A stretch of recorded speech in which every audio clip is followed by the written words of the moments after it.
Magandang araw sa lahat, welcome po ulit dito sa ating channel ang Showpol.ph. Maraming salamat sa lahat ng nag-subscribe indeed. Punta tayo sa ating viral SOCMED for today, May 9, 2026. PhilHealth Funds, 2 beses ninakawan. Mula Facebook sa page ng Ang Balita Ngayon, published as is.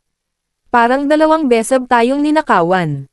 Ito ang matinding pahayag ni Public Health Reform Advocate na si Dr. Tony Lea Chan matapos makumpirmang na ibalik na nga sa PhilHealth ang 60 na bilyong piso pondo mula sa National Treasury kasunod ng utos ng Korte Suprema.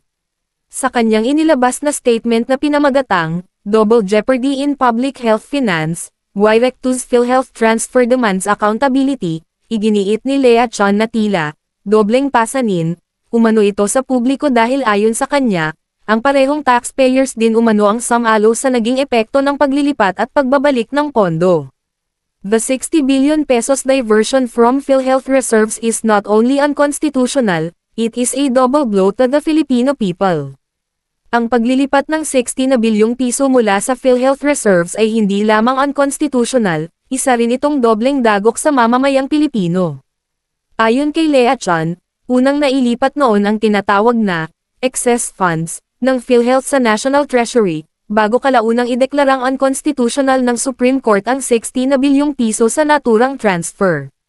Aniya, sa halip na direktang maibalik ang orihinal na pondong nailipat, isinama umano ang replenishment nito sa ilalim ng 2026 General Appropriations Act, GAA.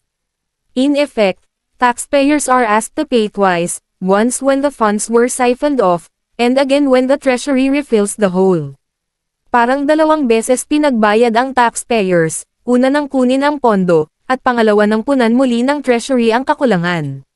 Matatanda ang naging malaking kontrobersya noong 2024 ang paglilipat ng halos 89.9 na bilyong piso PhilHealth funds sa National Treasury. Bahagi rito ang 60 na bilyong piso kalaunay pinawalang bisa ng Korte Suprema noong December 2025. Kasunod nito, kinumpirma ngayong 2026 na naibalik na ang 60 na bilyong piso sa state health insurer.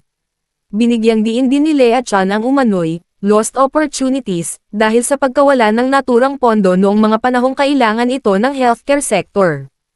Ayon sa kanya, maaari sanang napalawak ang PhilHealth coverage, napabilis ang reimbursement sa mga ospital, at nadagdagan ang suporta para sa cancer, dialysis, at heart disease patients. Every peso lost translated into a patient denied care, a hospital left struggling, or a family forced into debt. Nanawagan din si Lea Chan ng masusing audit at pananagutan kaugnay ng naging paglilipat ng pondo. The Supreme Court was right to reject the transfer. Now, accountability must follow. E-follow ang Facebook ng Ang Balita Ngayon, i-click ang mga link sa description box. At yan ang ating latest SOCMED viral update for today. Please like and share ang video at huwag kalimutan mag-subscribe, i-click ang notification bell for more SOCMED viral updates at suportahan po ang ating Facebook page. Maraming salamat sa lahat ng nag-subscribe indeed, magandang buhay sa lahat, shukran.